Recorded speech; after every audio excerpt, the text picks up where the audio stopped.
Gaps in Bathroom Stalls by ninjagall15. The worst is when you can see people walking around.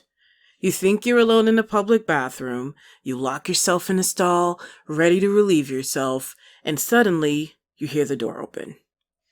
A little kid runs around, the parents shouting at them as they peer through the gaps between the stall walls out of childhood curiosity, only to see a large man hiding on top of a toilet, embarrassed to be performing a basic biologic waste function of the human body.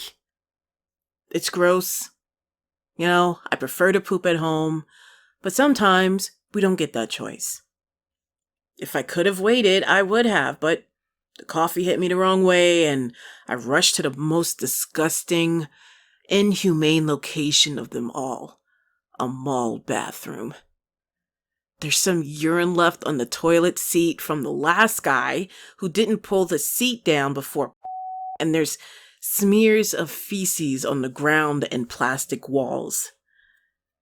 I make a mental note to shower as soon as I get home and take a seat on a disgusting public seat, somehow both warm and cold at the same time, though I'm not sure which is worse.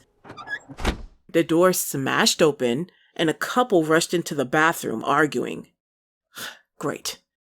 The one situation worse than annoying kids in the bathroom, a couple bitching to each other. If you're having fights with your spouse in the mall bathroom, do the rest of the world a favor and go to therapy or something. I hated the almost perfect view I had of the couple. A young blonde woman and a well-muscled man as they scream at each other over who is cheating on who and so on. If I wasn't in my most vulnerable and least comfortable squatting position, I would have said something snide, but I didn't want them to know I was there. We were all intruders in each other's private moments for no fault of our own. Then he smashed her face into the mirror. It was all so sudden. I could see everything through the stall gaps. He kept ramming her head into the glass over and over. I heard her skull crack, saw blood spatter across broken glass in the porcelain sink. I could even smell blood and bile.